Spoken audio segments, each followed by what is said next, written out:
விஜயராகவன் பூமி என்பவருடன் கட்டுமான ஒப்பந்தத்தில் ஈடுபடுவதற்கு முன்பு மிகவும் கவனமாக இருக்கவும்.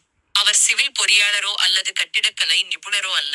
கோவிட் தொற்றுக்கு முன்பு வரை ஒரு ஃபேன்சி ஸ்டோரில் பணியாற்றிய அவர், அப்பாவி மக்களை ஏமாற்றுவதையே தொழிலாக கொண்டு இந்த நிறுவனத்தை தொடங்கியுள்ளார்.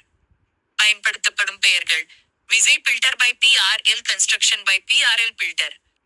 பயன்படுத்தப்படும் அலைபேசி எண்கள்: 6391944148, 6383224452, 9626895627. பாதிக்கப்பட்ட பகுதிகள்: சென்னை, ஆவடி, காஞ்சிபுரம், குரோம்பேட்டை, சென்னை மின்ட் மற்றும் சென்னையின் பெரும்பாலான பகுதிகள். அவரது மோசடி முறைகள்: ஒப்பந்தம் கையெழுத்தான பிறகு வேலை முடிவடையாமலேயே வாரந்தோறும் 3 லட்சம் முதல் 5 லட்சம் ரூபாய் வரை பெரிய தொகைகளை முன்கூட்டியே கேட்டு வாங்குவார். வாரத்தில் 1 அல்லது 2 நாட்கள் மட்டுமே வேலை நடக்கும். வேலைக்கு அமர்த்தப்பட்ட தொழிலாளர்களுக்கு முறையான ஊதியம் வழங்க மாட்டார். அதேபோல் அருகிலுள்ள கடைகளில் வாங்கும் கட்டுமான பொருட்களுக்கும் பணம் கொடுக்க மாட்டார். இதனால் கடைக்காரர்கள் கட்டுமான இடத்திற்கு வந்து உங்களுக்கு மிரட்டல் விடுக்கக்கூடும். கட்டுமான இடத்திற்கு நேரில் வருவதில் அவருக்கு ஆர்வம் இருக்காது. 2 அல்லது 3 மாதங்களுக்கு ஒருமுறை மட்டுமே வருவார்.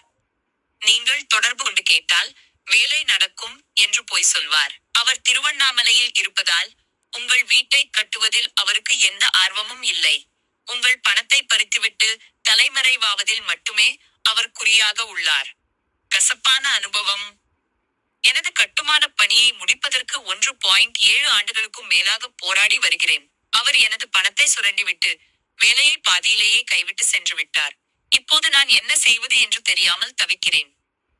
முன்பணம் செலுத்துவதற்கு முன் கவனிக்க வேண்டியவை: எவருக்கும் வேலை கொடுக்கும் முன் சம்பந்தப்பட்டவரை பற்றி தரைமட்ட ஆய்வுகளை கிரவுண்ட் ரிசர்ச் முறையாக செய்து உறுதிப்படுத்திக் கொள்ளவும்.